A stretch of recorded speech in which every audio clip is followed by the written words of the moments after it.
আমরা চাকরি দেব আর ওরা চাকরি খাবে। আবার দেখছি হাইকোর্টে একটা কেস করে বসে আছে, 35,000 প্রাথমিক শিক্ষককে ছাঁটাই করতে হবে। এরা কারা?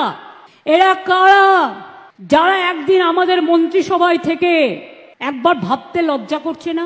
আপনার তো লিস্টের দরকার নেই, আপনি চাকরি করেন, আপনার চাকরিটা আছে কিনা দেখার দরকার, আপনি ঠিকমতো মাইনে পাচ্ছেন কিনা সেটা আপনার দেখার দরকার, অন্যটা আপনার দেখার দরকার নেই, ওটা আমাদের ওপরে ছেড়ে দিন।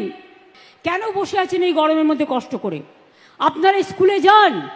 আমি তো আপনাদের বলেছি, সুপ্রিম কোর্টে আপনাদের টাকা বন্ধ করে দিয়েছিল, চাকরি বাতিল করে দিয়েছিল, কিন্তু আমরা তো রিভিউ পিটিশন করেছিলাম এবং তাতে তো আমরা বলেছি যে আপনারা মাইনে পাবেন এবং সিস্টেম অনুযায়ী মাইনে আপনাদের কাছে চলে যাবে।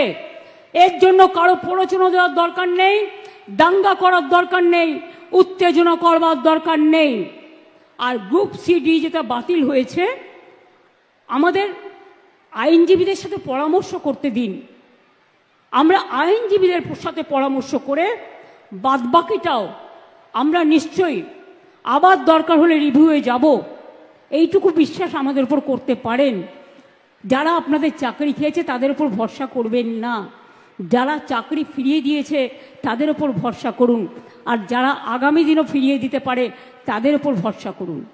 আর শিক্ষক শিক্ষিকারা আমি বলি, আপনারা নিশ্চিন্তে স্কুলে গিয়ে ক্লাস করুন, আপনাদের মাইনে নিয়ে ভাবতে হবে না। আইনের মধ্যে থেকেই রাজ্য সরকার আপনাদের কাজ করে দেবে। আপনি এ না বি এটা কোর্ট ঠিক করবে, আমরা নই।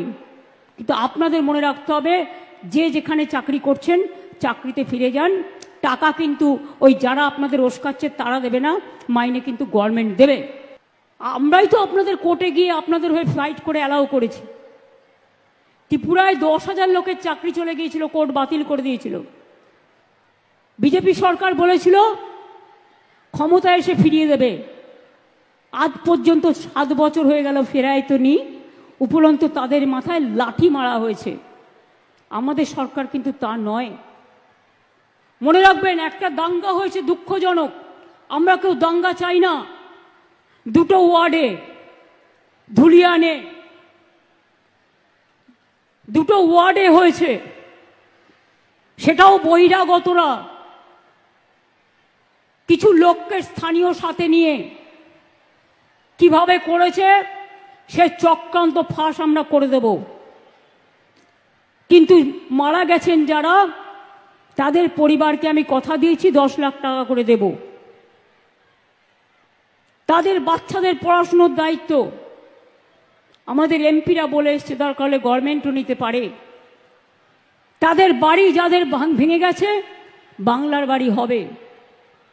দোকানদারদের ক্ষতি হয়েছে সেটা আমরা সার্ভে করছি।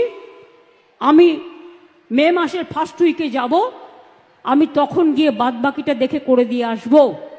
এইটুকু ভরসা আপনারা করতে পারেন, এইটুকু আপনারা নিশ্চিন্ত থাকতে পারেন।